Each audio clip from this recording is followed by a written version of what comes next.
Kita nak berbicara mengenai leluhur. Hari ini ramai mereka-mereka yang ingin mendalami mengenai ilmu leluhur, ingin mengetahui tentang latar belakang keturunan mereka, ingin mengetahui latar belakang leluhur mereka. Maka tidak pelik zaman ini Allah bangkitkan kembali para leluhur untuk mendatangi anak-anak cucu mereka, mengkhabarkan sesuatu kepada mereka, membuka rahsia-rahsia leluhur mereka. Ada di kalangan para leluhur yang mendatangi anak cucu, memberi alamat itu, alamat ini, panduan itu, panduan ini. Dan tapi ramai di kalangan mereka yang masih terpinga-pinga dengan apa yang sedang berlaku pada diri mereka. Adakah yang berlaku itu gangguan, jin ke, saka ke, ataupun apakah yang mendatangi ini? Ada setengah-setengah itu dibawa kepada zaman yang silau, zaman yang silam.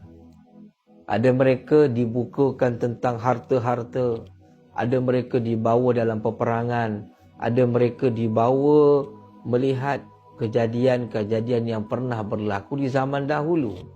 Maka ini yang berlaku di kalangan masyarakat. Dan masyarakat masih kita kata tertanya-tanya dan mencari jawapan kepada hal-hal tersebut. Mungkin pada sesi yang ringkas ini saya ingin sembang-sembang santai untuk kita membincangkan tentang leluhur. Jangan pelik, di zaman ini insya-Allah Allah Subhanahu wa taala akan membangkitkan kembali para leluhur adalah dengan bertujuan untuk apa? Bertujuan untuk mereka kembali menyambung perjuangan mereka melalui ataupun menerusi anak-anak cucu mereka. Dulu mereka adalah pejuang agama. Dulu mereka mungkin sebagian mereka sultan. Ada di kalangan mereka panglima, ada di kalangan mereka ulama, ada di kalangan mereka orang-orang yang berjuang di jalan Allah. Tetapi mereka tidak sempat untuk berjuang sehingga berada di akhir zaman untuk menggerakkan kalimah Allah, meninggikan kalimah Allah sehingga mereka diambil nyawa mereka oleh Allah. Tetapi niat mereka, kemahuan mereka untuk berjuang itu sangat-sangat hebat. Maka tidak mustahil, jangan pelik, di akhir zaman ini mereka akan mendatangi anak-anak cucu dengan satu saja tujuan, bukan tujuan yang lain. Kalau kedatangan para leluhur kepada kita dengan tujuan-tujuan yang lain, kita khawatiri yang datang itu bukan leluhur. Yang datang itu kadang-kadang penyamaran daripada jin, penyamaran daripada iblis, penyamaran daripada perkara-perkara yang gaib yang kita tidak faham. Sebab itu kita kena kenal pasti, kena confirm, kena kenal pasti yang bersama dengan kita ini. Apa yang kita lihat, sama ada dalam mimpi, ataupun dalam bayangan, ataupun dalam khayalan, adakah ini benar daripada leluhurku? Ataupun leluhurku sedang mendatangi aku untuk meminta sesuatu hajat, untuk meminta tolong kepada aku, untuk menyelesaikan fitnah-fitnah mereka, ataupun menyelesaikan harta-harta mereka. Ataupun kadang-kadang kita didatangi ibu bapa kita. Kan, didatangi ibu bapa kita dalam keadaan muka yang mungkin dia tidak berkata-kata, tetapi seseolah dia ada menyimpan sesuatu pesanan, tetapi kita tidak memahami apakah pesanan yang mereka ingin sampaikan. Kerana bila kita bercakap tentang arwah ataupun mereka-mereka yang sudah pergi, perbicaraannya panjang, yang kita boleh faham bahawasanya tidak menjadi mustahil mereka mendatangi anak-anak mereka, cucu-cucu mereka dengan bentuk-bentuk yang tertentu, dengan tujuan untuk apa? Untuk memberitahu sesuatu perkara ataupun untuk menyedarkan kita agar kita berada dalam perjuangan, ataupun memberi kesedaran kepada kita agar kita berjuang menegakkan agama Allah di akhir zaman ini. Ini adalah kita panggil bicara leluhur. Sebab itu anak-anak cucu di zaman ini dia akan, kalau dia benar, kalau dia benar dengan Allah, leluhur yang baik akan datang kepadanya. Begitu juga kalau dia jahat, kalau dia jadi iblis, leluhur iblis juga akan datang kepadanya. Maksudnya, apabila akhir zaman disebut akan kembali Islam yang kedua, gemilang Islam yang hebat di zaman ini, bermakna watak manusia yang hebat yang pernah ada di zaman Nabi, watak-watak sahabat, watak-watak sahabiah, watak-watak ini akan dimunculkan kembali oleh Allah. Begitu juga watak-watak panglima, watak-watak kesultanan, watak-watak pemerintahan. Watak-watak ini akan dimunculkan melalui anak cucu. Tidak mustahil di zaman ini akan adanya Sidi Syekh Abdul Qadir Al-Jailani yang kedua. Muncul di zaman ini. Wataknya muncul di zaman ini. Tidak mustahil di zaman ini akan munculnya watak baginda Nabi Muhammad SAW. Dialah yang menanggung rahsia Allah.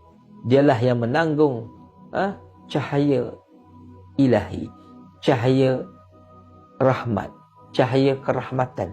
Dia menanggung, dia membawa watak Nabi di zaman ini. Tidak mustahil di zaman ini akan ada mereka yang lahir daripada mereka watak Sayyidina Umar, watak Sayyidina Abu Bakar, watak Sayyidatina Fatimah, watak Sayyidina Ali, Sayyidina Uthman, kan?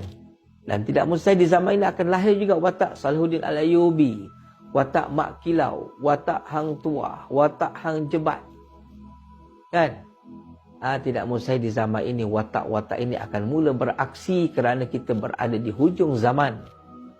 Tapi ingat, seseorang itu tidak akan mampu untuk mengambil alih watak moyang-moyang mereka kalau jiwa mereka ini masih kotor, kalau jiwa mereka ini tidak dibersihkan, kalau mereka ada niat-niat selain daripada Allah, mereka ada niat-niat yang tidak benar, yang tidak halus, yang tidak tulus, niat nak hebat, niat sekadar nak tahu dia ni keturunan Mak Kilau, niat nak supaya dia berbangga-bangga dengan keturunan dia, nak canang-canangkan dia sebagai keturunan dia lah waris Mak Kilau ke, dia waris sekian ke, sekadar itu, maka orang ini tidak akan berada, ataupun orang ini tidak akan didatangi oleh leluhur-leluhur mereka yang benar, leluhur-leluhur yang hak.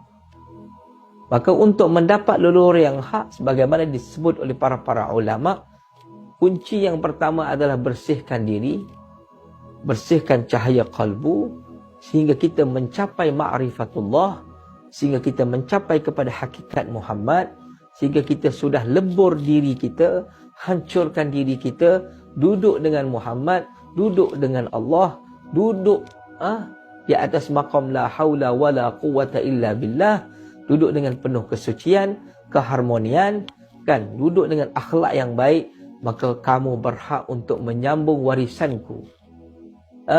Kamu berhak untuk menyambung perjuanganku. Kamulah orang yang berhak untuk menyambung perjuanganku di akhir zaman bersama pemimpin di akhir zaman. Kamulah yang layaknya. Maka orang ini akan diberi kekuatan oleh Allah. Kekuatannya apa? Kekuatan untuk menyambung. Mungkin datang semangatnya, mungkin datang ilmunya, dibuka ilmu tentang apa sajalah yang diwariskan daripada keturunannya. Di akhir zaman ni, tidak mustahil. Tapi janganlah sebut nak jadi raja. Oh, saya dulu leluhur saya raja Kelantan, pakat berebut nak jadi raja Kelantan. Leluhur saya raja Perak, pakat berebut nak jadi raja Perak. Jenuh begitu. Kalau kita pakat nak jadi raja, pakat nak jadi Mak Kilau, pakat nak jadi hang tua, berebut. Kata saya lah sebenarnya hang tua. Oh tidak, saya lah, keturunan saya yang betul. Kalau begitu, kan leluhur kita tidak akan mendatangi kita. Makna hati kita belum benar. Tanda-tanda kedatangan leluhur ada tanda-tanda dia. Cerita tentang leluhur panjang. Ini baru dia punya muqaddimah. Muqaddimah untuk kita mengenal pasti leluhur-leluhur kita. Jadi, kunci untuk kita mendapat leluhur yang benar, untuk kita tahu leluhur kita yang benar, untuk kita berjuang bersama dengan leluhur, ataupun kita menyambung kembali amanat leluhur, maka bagaimana? Kena banyak pegang tasbih, banyak berzikir, banyak menyucikan hati, banyak buat baik, kan, berdoa kepada Allah, moga-moga aku dipilih juga untuk berjuang, aku dipilih juga untuk menyampaikan kebaikan, aku dipilih juga untuk meneruskan perjuangan datuk-datuk aku dulu.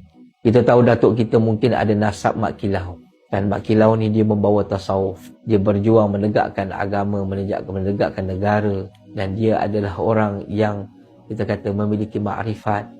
Jadi moga-moga kita juga diberi kekuatan oleh Allah untuk dikurniakan makrifat dan semangat menegakkan cahaya Allah di akhir zaman ini. Kita bukan nak menentang kerajaan, tapi yang kita nak menentang adalah kebatilan. Kita nak menentang adalah kegelapan-kegelapan syirik. Yang inilah yang menghancurkan ketamadunan. Inilah yang menghancurkan keharmonian. Inilah dia akhlak-akhlak yang buruk. Inilah yang menghancurkan kedamaian, keharmonian umat-umat Melayu. Mudah-mudahan Allah Subhanahu Wa Taala memberi kita kefahaman insya-Allah untuk leluhur ni, dan ada masa kita akan bahas lagi, kita akan kupas lagi, dan moga-moga diberi kefahaman oleh Allah pada peringkat yang awal ini. Wallahu taala alam. Sallallahu alaihi wasallam ala sayyidina Muhammad wa ala alihi washabihi ajmain.